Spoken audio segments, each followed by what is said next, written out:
Today we're going to be diving into the aftermath, the Arizona Cardinals versus the Detroit Lions Week 3 matchup, and the big controversy play that comes along with it, and all the things that you need to know from Jonathan Gannon as well as Kyler Murray. Let's get started.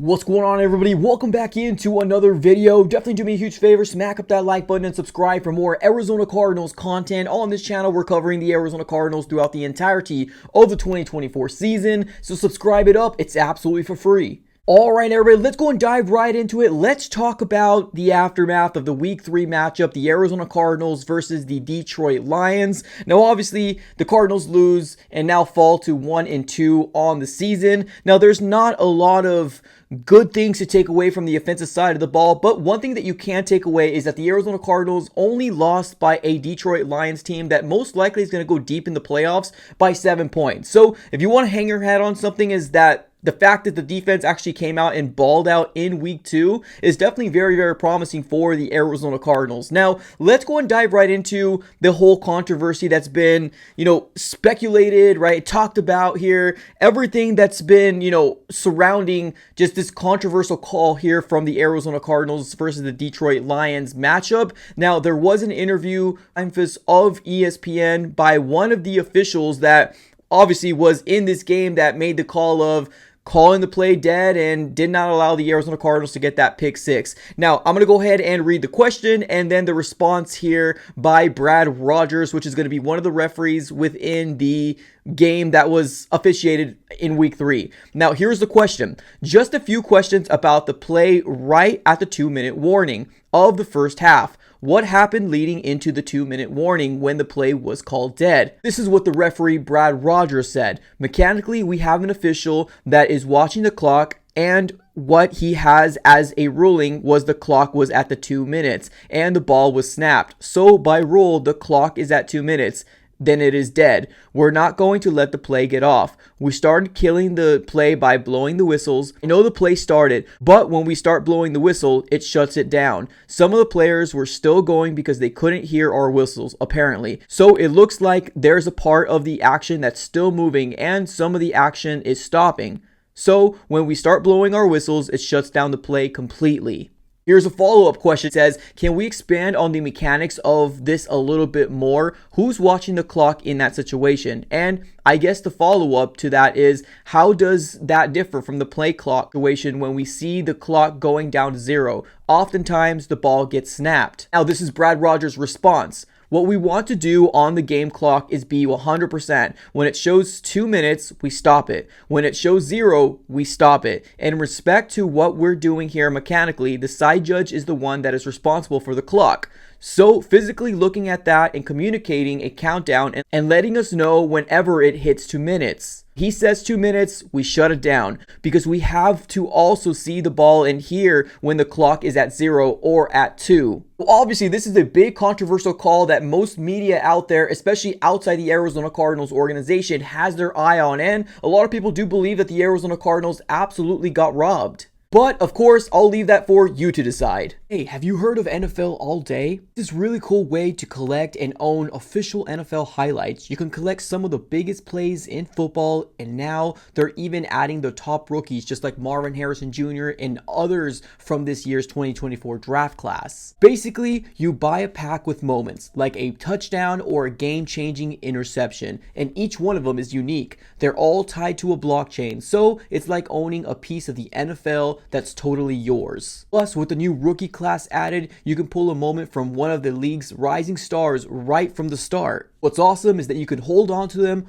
or trade and sell them with other collectors. Some of the rarer moments, especially those from breakout rookies, can go up in value. So it's not all about collecting. Also a fun way to invest in the future of the game, and there are always new challenges and events where you can earn even more moments. It really feels like you're a part of the NFL community. In one of my vintage packs, I was able to pull the incredible Aeneas Williams with a huge pick six in the 1999 against the now Commanders. My most recent packs, I was able to pull Marquise Hollywood Brown in 2023, taking an end-around pass against the Commanders, and Rondale Moore taking a pitch out of the backfield against the Seattle Seahawks. Seriously, now is the perfect time to jump in. Grab a pack and see what you pull. Come on over to NFL All Day right now, and let's get started. Now let's continue to talk about the implications on what happened in Week 3. Now if you take a look at the NFC West right now, the Arizona Cardinals currently are tied at the number 2 spot with everybody else other than the Seattle Seahawks. The Seattle Seahawks keep winning, so I guess we got to give kudos to where kudos is due. But the Arizona Cardinals currently right now are sitting at 1-2. The Rams are sitting right now at 1-2. And the 49ers are sitting at 1-2 as well. Being the fact that we beat the Rams and the Rams beat the 49ers, we do have a leg up over the Rams and the 49ers. But being the fact that we have a very winnable game here in Week 4 versus the Commanders, there should be absolutely no excuse here for the Arizona Cardinals to come back to 500 and hopefully fix a lot of the mistakes that we did here in Week 3. Now, I want to be very clear. I am not one of those guys that feel like the Arizona Cardinals lost solely because of that pick 6 return, right, reverse callback. I feel like the Arizona Cardinals offense had many opportunities to win this game. It's just we could not get the job done. The best team and the team that won on Sunday was a team that was able to run the ball efficiently. That was the Detroit Lions at the end of the day. In the second half, the Arizona Cardinals were not able to run the ball, which caused them to be absolutely one-dimensional. Because we were never in the lead, we were constantly trying to force the ball over to Marvin Harrison Jr., especially in plays where he probably shouldn't have got the ball. But hearing from Kyler Murray, he seems to be very encouraged on what has happened in Week 3. This is exactly what he said post-game. The most frustrating part of today. Losing's frustrating. Honestly, I'm encouraged though. I'm encouraged because I know. I know what could have been in that game, and I know what how things didn't go our way. But I'm excited because of the opportunity out there. That's a good football team, and I felt like we had a lot of opportunities to make something happen and win that game. They made more plays than us, but that's how it goes. I'm excited for the road ahead. So obviously Kyler Murray and a lot of the fan base is very encouraged, being the fact that the Arizona Cardinals only lost by 7 points against a team that was in the Final Four last year and most likely is going to go into a deep playoff push. So the best thing that we can do is learn from the mistakes that happened in Week 3 and hopefully fix them and correct them here heading into Week 4. Now, Jonathan Gannon also did speak in the post-game presser. This is exactly what he said about the loss in Week 3 to the Lions. Flow of the game, I think, that's a good football team. 3 phases, we didn't make enough plays all 3 phases. Kind of what it came down to, it was kind of, they put up, I think, 20 points in the first half, and then we played better on defense there. You'd have liked to see us get the ball back at the end of the game. Just didn't get it done. So it starts with me. I know the run game on offense didn't get quite going. We're on some 3rd and longs versus a good rushing team, good covering team. So we got to do better on 3rd down there, better in the run game, better everywhere, guys. But I did think we battled. We fought. Coming out of halftime, we were resilient, which I'm enthused about, which I told them.